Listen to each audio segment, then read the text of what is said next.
শক সার্কিটের মাধ্যমে আগুন লেগেছে।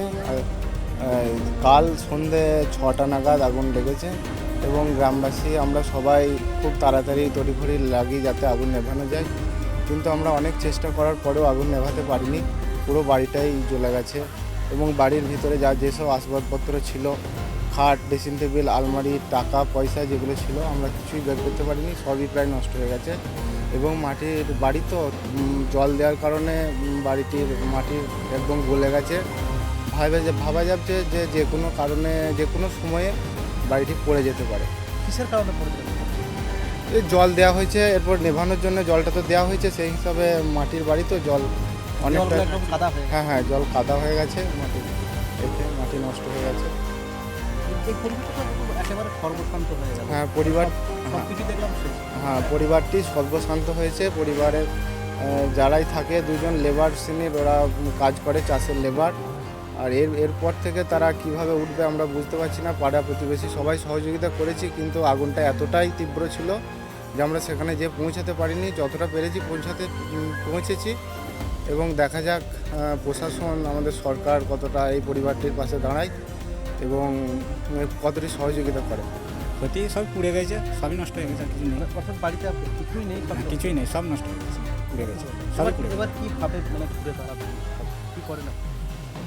সরকার যদি কিছু সাহায্য করে এটাই। আর আপনি কী করেন? আমরা এই চাষেই খাটি, লেবারি করি। বাড়িতে 8জন বাচ্চা নিয়ে 8জন থাকি। 2 ভাই থাকি, 2 ভাই আলাদা আলাদা। হ্যাঁ 2 ভাই আলাদা।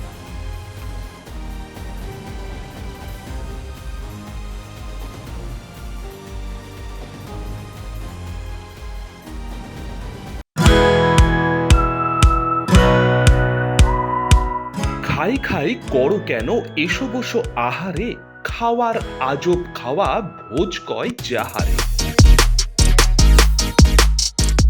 ভোজন রসিক বাঙালির খাওয়া দাওয়ার সেরা ঠিকানা মানেই শের ই বেঙ্গল।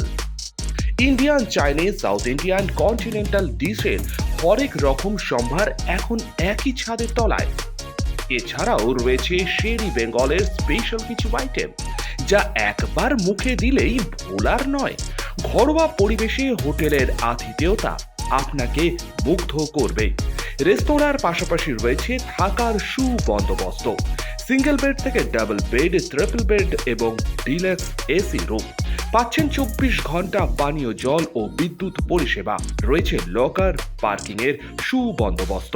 এছাড়াও এসি, গিজার, টিভি, সিকিউরিটি সহ লন্ড্রির সুবিধে। মিটিং বা যে কোনো সামাজিক অনুষ্ঠানের জন্য এখন নিশ্চিন্তেই আসতে পারেন শের ই বেঙ্গলে। Sher e Bengal, JP avenue, Sagarbhanga, SBI ব্যাংকের ঠিক পাশে, দুর্গাপুর 713211। যোগাযোগ নম্বর 9609900511 অথবা 9775555222। শের ই বেঙ্গল, একবার আসলেই বারবার আসতেই হয়। কাজের প্রেশার, চাইছেন একটু রিল্যাক্স, একদিনের উইকেন্ডে শহর থেকে দূরে কোথাও যেতে চাইছেন, কিন্তু যাবেন কোথায় ভেবে উঠতে পারছেন না। চলুন না ঘুরে আসি তারাপীঠ। আর তারাপীঠ মানেই মধু মমতা হোটেল অ্যান্ড রিসর্ট, যেখানে গেলে আপনার মাইন্ড একদম ফ্রেশ। তাজা অক্সিজেন সাথে গ্রাম্য পরিবেশ আপনাকে হাতছানি দেবে। AC deluxe room, swimming pool, gymnasium, indoor games আর সাথে আপনার পছন্দের মতন ডিশ। এছাড়াও যে কোনো সামাজিক অনুষ্ঠানে আজই বুক করতে পারেন মধু মমতা হোটেল অ্যান্ড রিসর্টের ব্যাংকুয়েট হল। রাত জাগা তারাদের সাথে, পরিবার বা বন্ধু বান্ধবের সাথে আপনিও সময় কাটাতে পারেন হোটেলের লনে। তাই ভুলবেন না, তারাপীঠ মানে hotel Madhu Mamata and resort. ঠিকানা hotel Madhu Mamata and resort, Tarapith, Tarapith road, Indian oil petrol পাম্পের ঠিক বিপরীতেই, তারাপীঠ, বীরভূম। যোগাযোগ নম্বর 9775555999 অথবা 9002410083। বীরভূম মানেই তারাপীঠ। আর তারাপীঠ মানেই মধুমমতা হোটেল অ্যান্ড রিসর্ট।